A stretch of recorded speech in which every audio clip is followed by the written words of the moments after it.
chemical kinetics. What is chemical kinetics? Well, it's how fast reactions occur. It's the rate of reaction. How fast do they occur? Is that important? You're having a heart attack. Your blood vessels are constricting. That's what's causing all the damage to your heart. It's causing all the damage to surrounding tissue. They introduce a chemical which is going to stop your blood vessels from contracting. Do we care how fast it works? Yeah. That's chemical kinetics. Okay? How fast does erosion take place on a statue? How long does it take to stop a heart attack? How long does it take to produce a chemical that I want to send out into the world, so on and so on? This is all chemical kinetics. Biology is obsessed with this. If you're going to be a biochemist, you're going to do a whole lot of kinetics. How fast enzymes work, all that kind of stuff are super important. How long does it take to replace this enzyme or this protein or this RNA strand or all that kind of stuff? It's all chemical kinetics. Okay, so how do we study chemical kinetics? Well, let's start by taking the physics approach to it. Okay? If I'm going to study how fast something is, I usually take the distance that was traveled over that time, right? Distance traveled time. Now, if I was a football player and I started on the 10-yard line and I ran to the 50-yard line, how would I calculate my distance? Besides in your head. I was going to mathematically do it. Start on the 10 and I went to the 50. 40 yards. That's right. That's what this little delta sign means here. Another time. That works. It means the final minus the initial.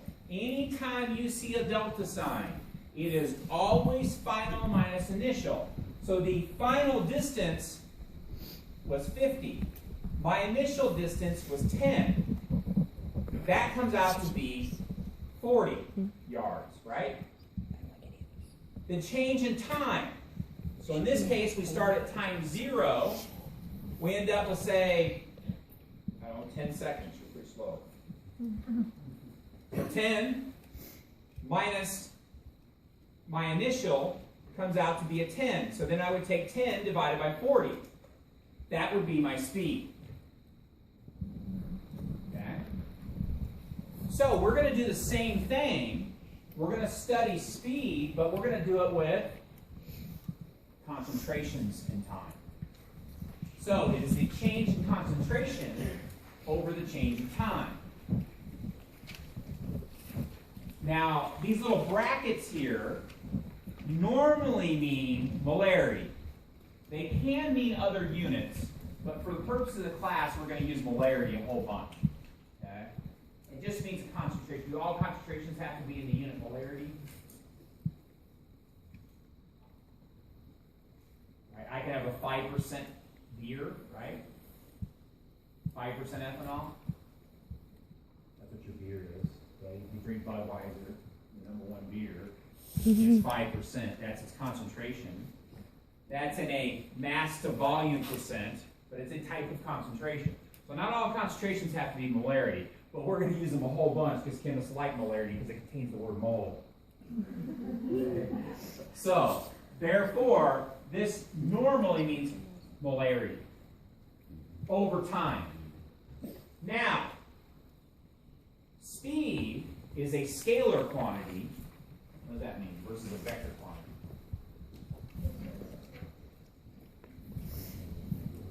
There's no negative, okay? Because we're not worried about a direction.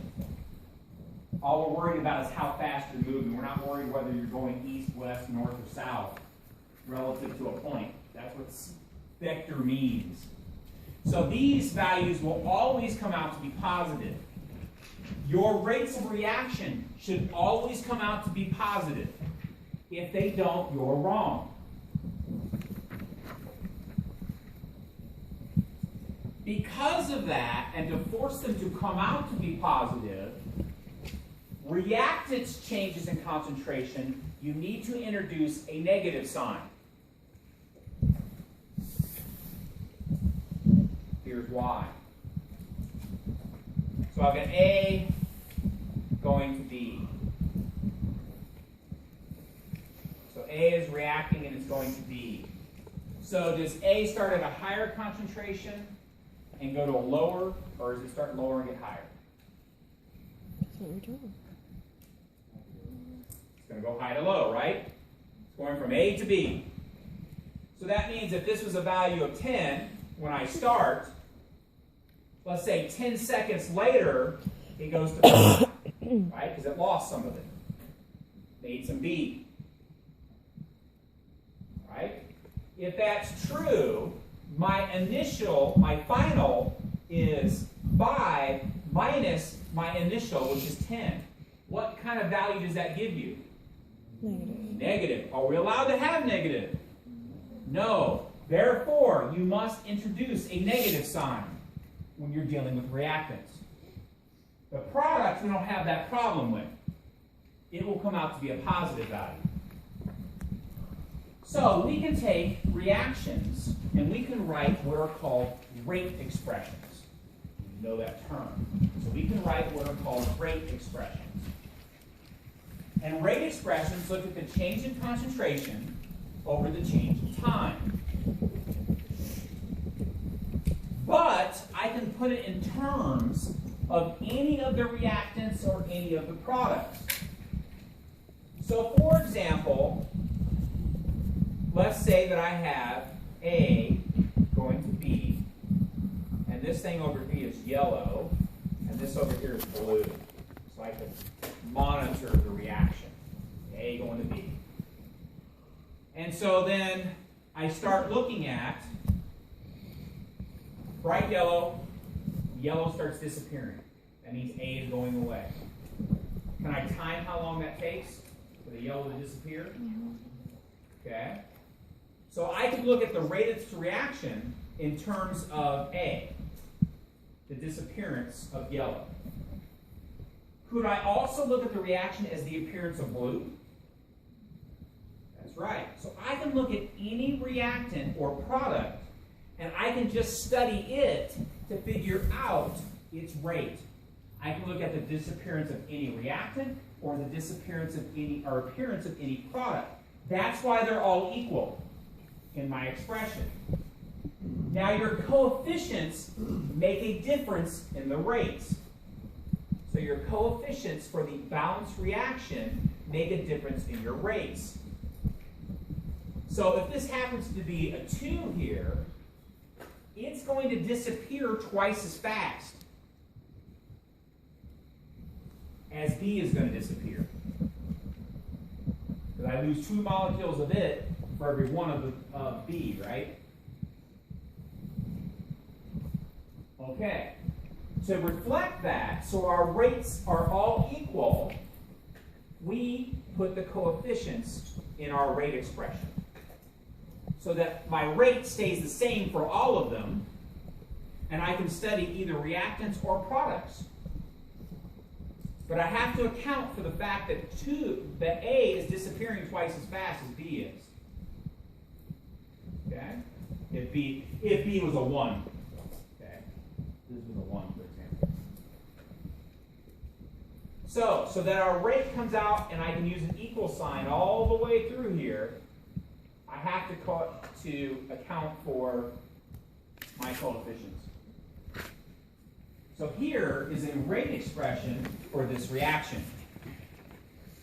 So rate is equal to the change in concentration of hydrogen over change in time. Why is it negative there?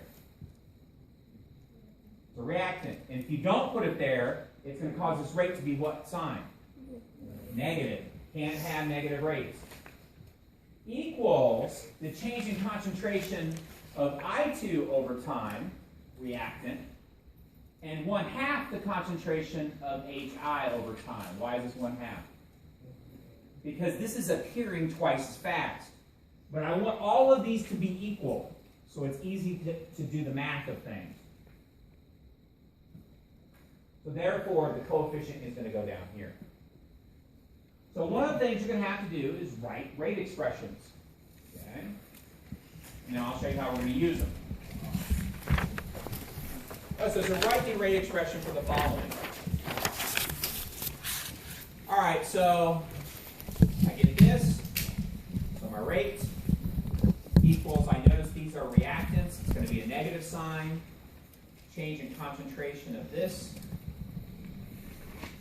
over change in time equals negative.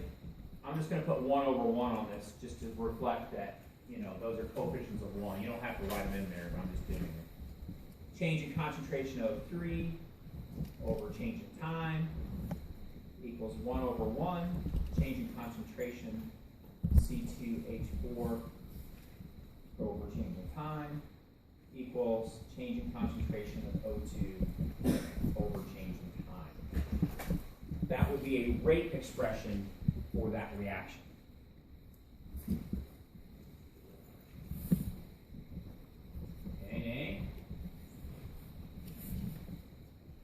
Okay, I can write a rate expression for the bottom one also. So rate equals negative 1 over 2, change in concentration of H2 over change in time, equals negative 1 over 1, change in concentration of O2 over change in time, equals 1 over 2, change in concentration of H2O2 over change in time.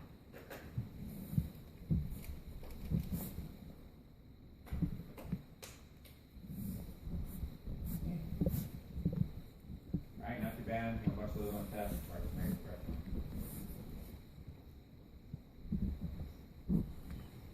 So what these do is I can study the disappearance of this.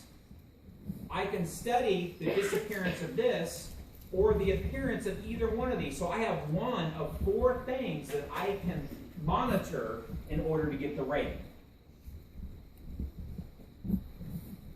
And that's how usually chemistry works. There's like one thing that's colored or not colored or these types of things, or what instrumentation that will show you the spike of one or however it goes over time. The point being is it's easy to study one thing. It's hard to study them all at the same time, right? Mm-hmm. But I can look for one thing. Rate expressions become important. All right, so clicker question. So for those of you who have clickers, you can use them. If you don't have a clicker, it's okay. These aren't worth points. All right. What I'm going to do as soon as Blackboard is operational, I will post on Blackboard these clicker grades. Okay. I will post on Blackboard these clicker grades. Then you just need to check and make sure your clicker's working. Okay. And I'm going to do the same thing on Thursday. I'm going to post the Blackboard clicker grades again. Okay. And then you need to check Blackboard and make sure you have a grade for that lecture. I'm going to do the same thing the following Tuesday. Then I'm going to stop doing it. It's pain. All right? But if you don't have a clicker score, guess what that means about your clicker? It's not working. All right? If you don't have a clicker, it's okay. It's not worth points.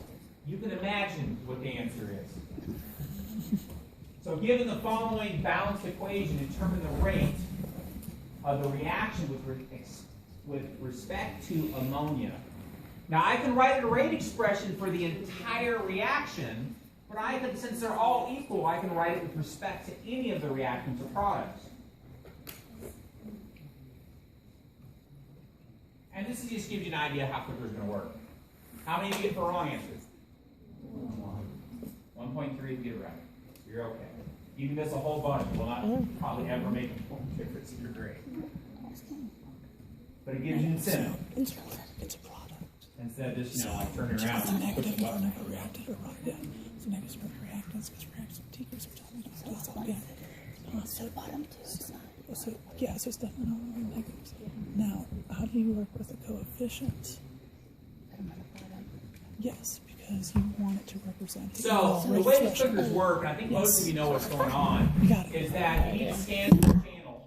I like you. I'm gonna find. I think So- we're channel 16, is that right? You want your rate expressions to So, always be if you positive. don't It's know just what you're trying doing an with your arbitrary clicker, designation. find someone It might be next to you positive. that It's knows what just they're the doing with their channel. clicker.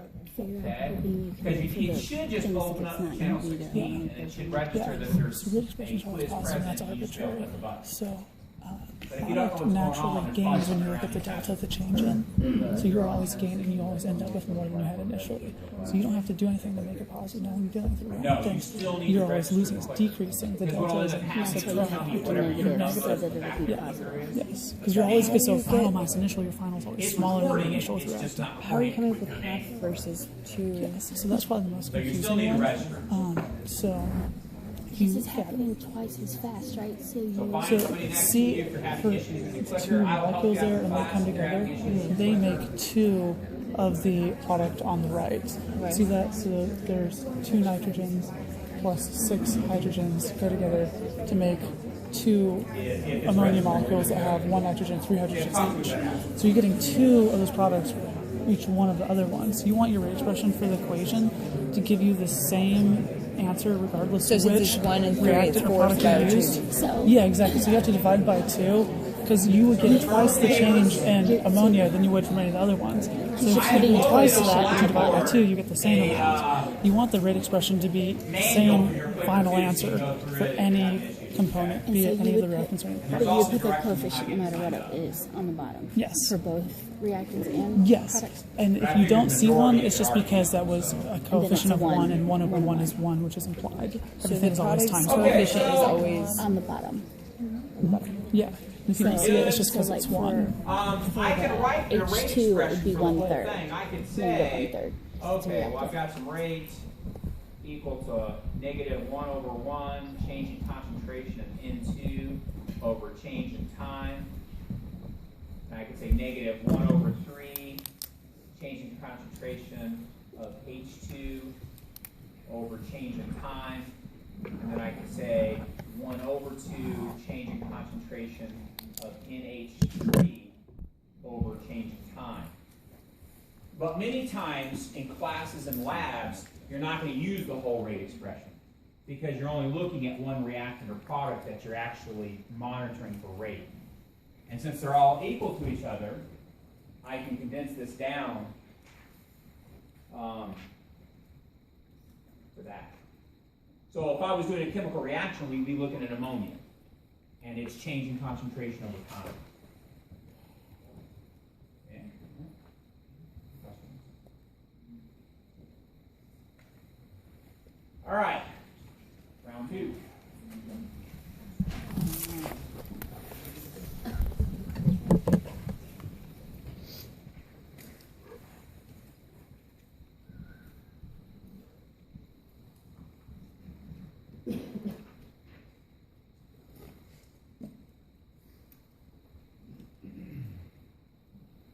And these aren't like you need to be secret, okay? You can confer with people around you, all right? What I would do is confirm, because we have NH3 might be wrong, say, hey, this is what I think it is. If you get disagreement, argue why you think you're right with whoever's around you. I really don't mean these to be difficult. Could this be? Yeah. So think about what you're doing, but this is the opposite direction this time. Okay. So the only reason I need that is I looked at this thing. Although that's negative. Yeah, so that means it must be a reactant. So if they're negative, that's telling you that that is a reactant and it should go on the left side of your chemical equation. If it's positive, that means it's going to be on the right side. Then why are we messing with those numbers then? I thought we only messed with the product's numbers, like coefficients. No, so we put the negative sign on reactants so that it becomes positive overall. The products will naturally be positive because you're always gaining in products. You're going from less products to more products as the reaction goes forward. So because it naturally increases, you don't have to do anything that's naturally positive. But because the reactants are naturally negative because you're going from more to less, you have to put in a negative. So it's a negative times a negative cancels out to be positive because you want them always to be positive. And then by looking here, so that way you know that one's negative, so it must be reactant. The other two are positive, they must be products. So the Then just flip the coefficients. The coefficients match up with D, but the N2O5 is the Yes, exactly. They're on the wrong side. right. So it's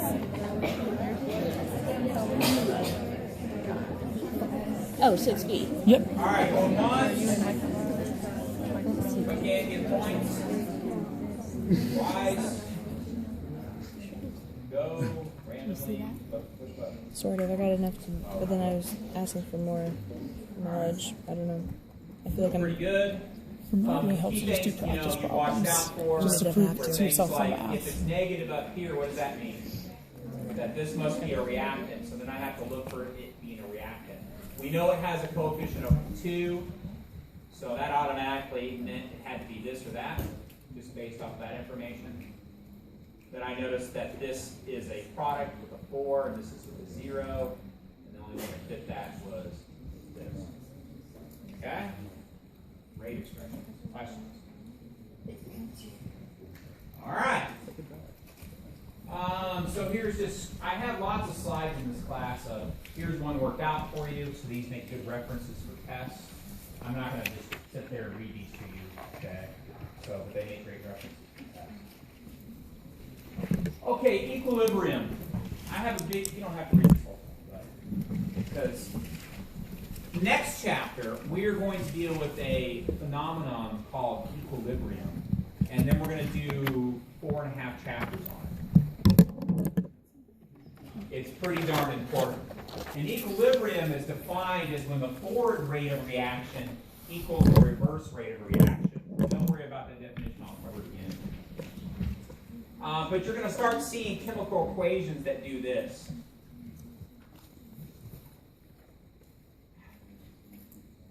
That have this kind of symbol to it. That means that it's an equilibrium. Okay? That means that it can go forward, but it can also go backwards. So it has a forward and a reverse rate. Your body is chock full of things that are in equilibrium. And depending on the environmental thing occurring, it will go from one side of the equilibrium to the other side of the equilibrium. Okay? And so it just means that the reaction is reversible, and the forward rate equals the reverse rate. So just be aware, equilibrium, we can go forwards and backwards in a chemical reaction. If you see a single line, that means the reaction is not an equilibrium, it is irreversible. Meaning we can't go backwards. It goes to product and we're done. If I burn a piece of paper to get the paper back, that's an irreversible reaction. So some things are irreversible, some of the things can require equilibrium. We'll talk about things that do that. I just want you to be aware of the term, because you're going to see it thrown around a little bit in this chapter, but we really don't get to it until next chapter. Okay, so here's an example of a system that is at equilibrium. So don't worry about notes too much, just kind of pay attention here. So this is A plus B going to C and X plus Y going to Z, just two different reactions. And if I wanted to study their rate, what could I do? Monitor what? The change in concentration over time, right? That's what we just learned. So I can look at the change in concentration over time to figure out the rate of the reaction. So I could count. 1, 2, 3, 4, 5, 6, 7, 8, so on and so on. So in this case, I start with a concentration of 8 of A and B, none of 0, none of C. What does that mean? We're just starting out, don't have any of C, we're just going to start doing collisions. Because to have a successful reaction, we have to have a collision. Right? Gotta have a collision. And then it has to be sufficient energy. Important stuff here. Because I'll test you at some point over this. If you're going to have a reaction, you have to have a collision. It has to be sufficient energy. And it has to be the correct orientation. Those are the three things you need. So it needs to have a collision. They need to have sufficient energy, and they have to be the right orientation. So does that mean every collision is successful? No. That's very, very, very, very important. That's really what's dictating the rate of the reaction. is how many successful collisions you have. And not all of them are going to be successful. Some of them might require a lot of energy, hence slow reaction. Some of them might require a specific orientation, like enzymes, hence that slows the reaction. I get to use the example, I know this is kind of a weird example, but my 160 before, but I'm going to try to break your nose. That's my reaction. To do that, I'm going to run around and I'm just going to punch. Okay? Now, I have to have a collision, right, with your nose. Does it have to be sufficient energy? Does it have to be the right orientation? That's an example right there, what's going on in every chemical reaction. Okay? It's got to be the right orientation, sufficient energy, and a collision for it to happen. Okay, so we're going to have nothing but reactants. And I can then do a specific time later, so at time 0, now we let 16 seconds pass. We would expect that some of the collisions were successful. So we have the concentration. Well, I can come up with a rate for that particular point in time. I can say, okay, our concentration,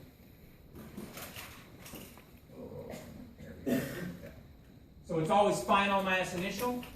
So if I look at A, A's final was 4, minus its initial, which was 8. The final time was 16. My initial time was 0. And if I don't put that negative there, I end up with a negative rate. Because I was looking at a reactant, I had to put the negative there. I get 0.25. That's my rate. I do the same thing for Z. Here, we had less successful collisions, went from 8 to 7. 0 to 16, same time. I always take my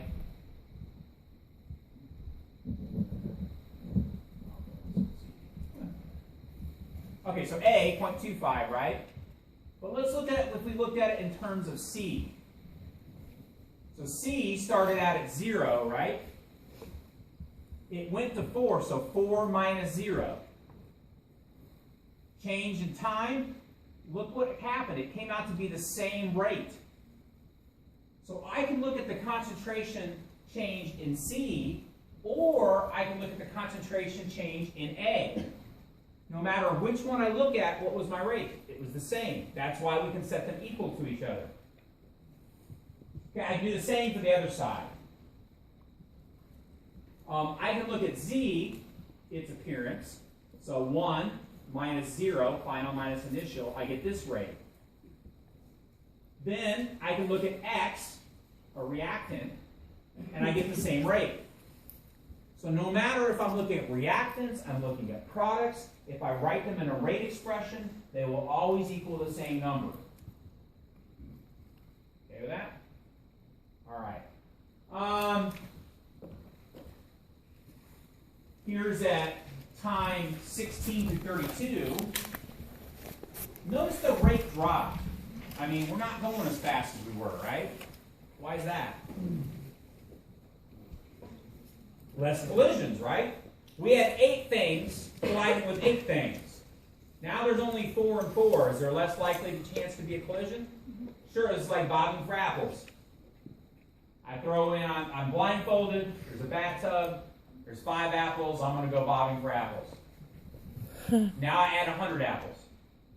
Easier to find, easier to have a collision, same thing. So the concentration makes a difference on that rate, doesn't it? Having higher concentrations means more successful collisions. But since my concentration has decreased, my rate actually slows down as the reaction goes. I can look at it in terms of A or C, come out with the same rate. I can do the same thing over here. I get my change in concentration of Z over time. Z over time. Now notice that as time 48, the rate didn't change, it stayed the same. That's because this thing has come to equilibrium, where your forward rate equals your reverse rate. Now, I'm not going to test you on that, just kind of keep it in your brain. Okay, the rate becomes equal because these are going backwards and forwards. What's happening? That's why our rate is stabilized. Okay, here's a graph. Here's a bunch of data. I've got red going to blue. Red decreases over time. Makes sense. Blue increases over time. Yeah. Right? Concentration of reaction goes down. Concentration of product goes up. This is what it looks like.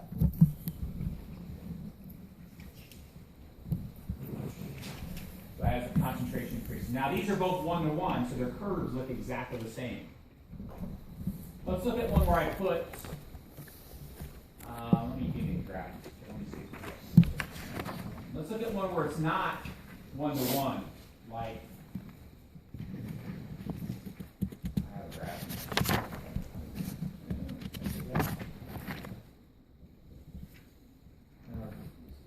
There we go. There we go. Let's look at one where the rates aren't 1-to-1. Notice the coefficients 4 or 2, 4, and 0. So as time goes by, wow, that's a lot steeper curve than this is. Why is this so steep? Because its coefficient is 4. It's appearing 4 times faster. So its curve is a lot higher, a lot steeper.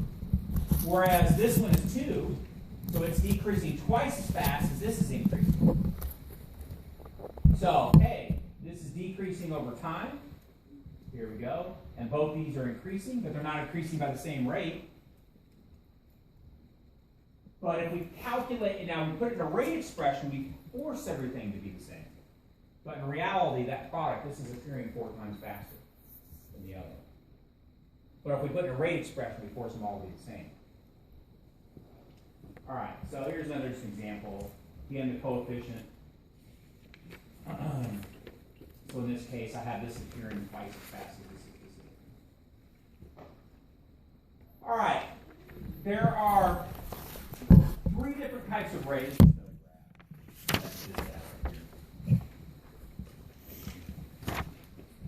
There are 3 different types of ways to do rates. There are average rates, there are instantaneous rates, and there are initial rates. It's very important that you know the difference. How many of you are taking Chem 171 lab? Okay. Sometimes you're going to be calculating average rates. Sometimes you're going to be calculating initial rates. I don't think you do any instantaneous. And it's important that you know which one you're calculating because it makes a difference in what you're doing. So let's talk about the difference between these 3 different rates. I think the best way to show is an average, just look at the graph. So here's an average rate. B is an average rate. So I've got this reaction occurring here, and I'm going to graph the change in concentration over time. Right? That's a rate expression. And I'm going to graph the change in concentration over time. So at time 0, we're at 100% reactants. As time goes by, the reactants decrease. Or we're looking at O3, yeah, we're looking at this one here. So we're at a concentration of, I don't know, 3.5 molarity. As time goes by, it drops. Right? Okay. An average is over a period of time. So in this case, this B is being calculated as 0 to 60. So over a period of 60 seconds, that's an average. And it's calculated by taking the slope of the entire curve. Now the problem with this is there's a lot of variance between this and that, right? Okay, then we have what's called an instantaneous rate. And that just looks at one specific period of time. So in this case, it's looking at 35 seconds. And if you want to get math technical, it's the tangent of the curve. You remember how to calculate the tangent of the curve? Don't worry about it, we won't do it. Okay? But that's how you get that point right there. Okay? It's the tangent of that curve. But it's looking at the rate at a specific time at 35 seconds. Is that rate going to be different if we would have done it at like 10 seconds? Yeah, so it has problems too. And then finally, one of the more popular ones to study is called initial rates. An initial rate is the tangent through time 0. So I look at time 0 and I do the tangent to the curve. This is the fastest the reaction will ever be. Why? It's got the most reactants, right? As time goes by, this is slowing because I'm losing reactants. And I don't have as many things that can collide. So this is the fastest a reaction will be. And if it's at equilibrium, like this one here, we don't have to worry about the reverse reaction occurring because there's no products yet. So by looking at through time 0, the only thing I'm worried about is these colliding and making a product. As time goes by and why this is curved, it's curved because it's actually in equilibrium. It's going backwards and forwards like this. So every time you make this, this is going backwards and forwards and backwards and forwards and backwards. So it makes this line curve. So initial rates are through time 0. It's the fastest anything's going to be. Average rates are over some kind of time, and then we have instantaneous rates. So make sure you pay attention, especially in lab class, to which rate you're studying. Okay?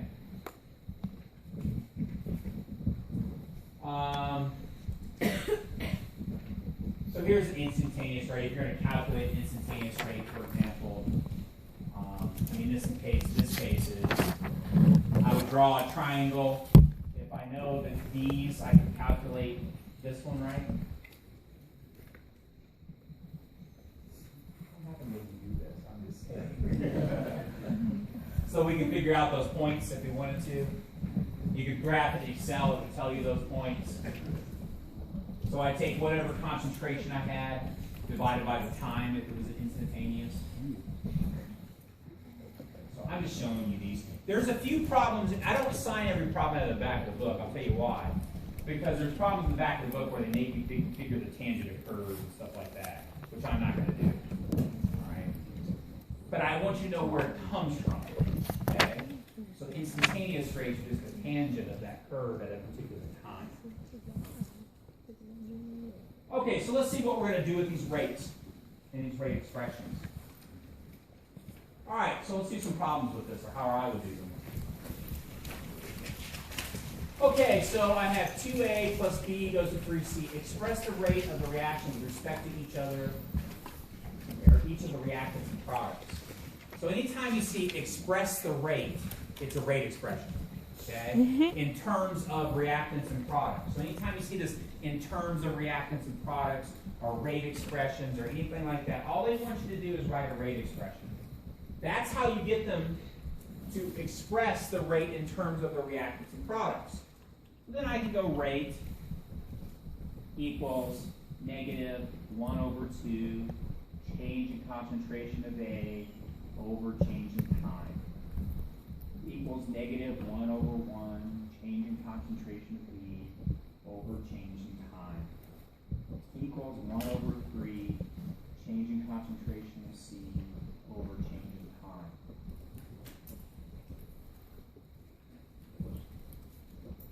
And I could graph this if I wanted. That's what the previous graphs were doing. That's not what I'm doing. You probably do that in lab where you graph them. All right, so that's a question.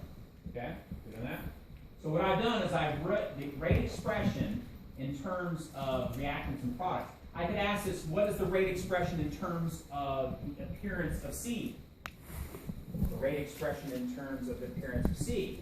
Well, that's just taking a part of it. I would just take the rate with 1/3. Change in concentration over change in time. Could I do that for B? Could I do that for A? Sure. Can I put them all together in terms of each other? Sure, that's what it asked me to do. Question. Because part of the problem students have with this is terminology stuff, okay, and realizing what they're doing. If I say, hey, you're writing a rate expression, they're like, oh, okay, I can do that. But getting that, you doing that is the problem. All right, so let's work some problems with this kind of stuff. In the first 25 seconds of the reaction, 0.018 moles of C is produced in the following reaction vessel with a volume of 0.250 liters. What is the average rate of this reaction over this time? The average rate. Well, if someone asks you for an average rate, it almost always involves rate expressions. Okay?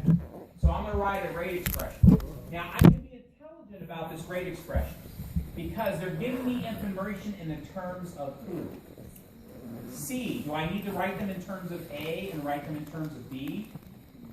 No, you can write the whole rate expression out like this if you want to, but this is the only thing I really need. So, my rate equals 1 over 3, change in concentration of C over change in time. Now, these concentrations usually mean what? Molarity. Did they give me molarity? They said molarity? Moles, but molarity is what? Moles per liter. So I can take my 0.018 moles divided by my 0.250 liters. This is 160 stuff. And I get my molarity. Because I need to do this in concentration terms.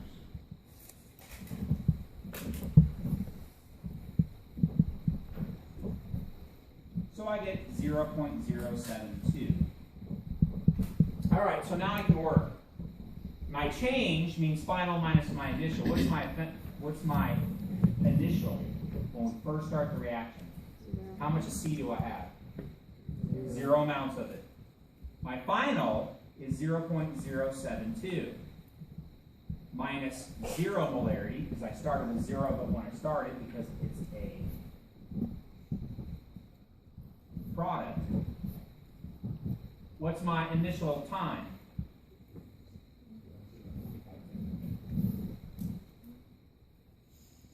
So did I start at 25 seconds? Because if I started at 25 seconds, would I have had some of C in there? Yeah, so my initial time is my final is 25 seconds, and my initial is 0 seconds. 1 over 3 equals my rate.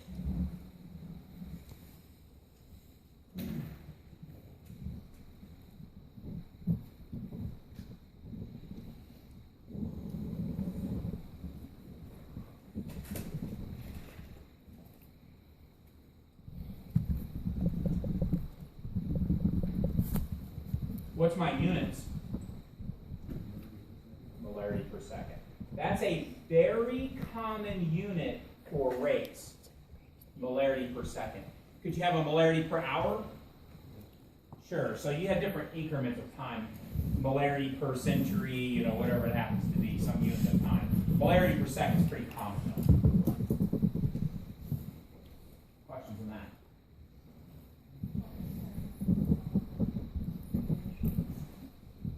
For initial molarity? Because I started the reaction in the first 25 seconds, so at time 0, I'm mixing these together. So there is none of this there.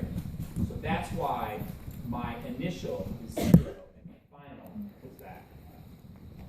Other question? Okay, let's do another one. When A is decreasing at a rate of 0.100 molarity per second, how fast is B decreasing and how fast is C increasing? That means I really like this problem. All right, let's do one. Okay, since they're talking about rates, I should probably write myself a rate expression, right? Let's do it. So if I'm talking about rates, let's write a rate expression. That'll start us off in the right foot.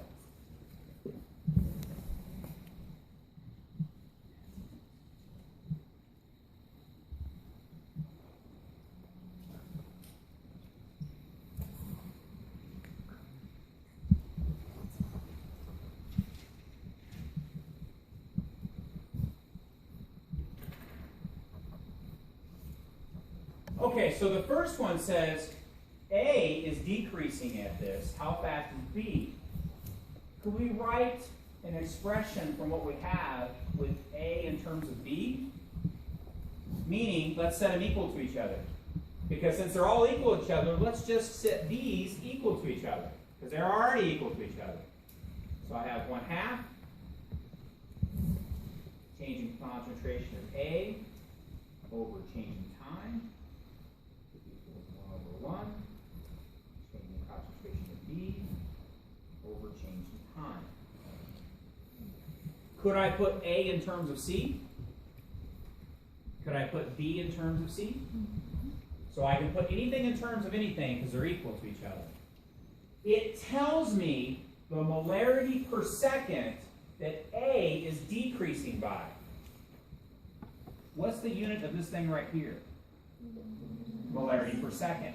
So in reality, this whole entire term is really 0.100 molarity per second. They tell it to me.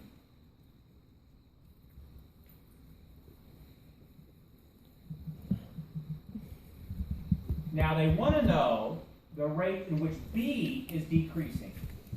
So what they want to know is this entire term in molarity per second. Now this is going to be the one that's kind of a wrench here, so pay attention real quick. Now, if I solve this mathematically, what's my sign going to be?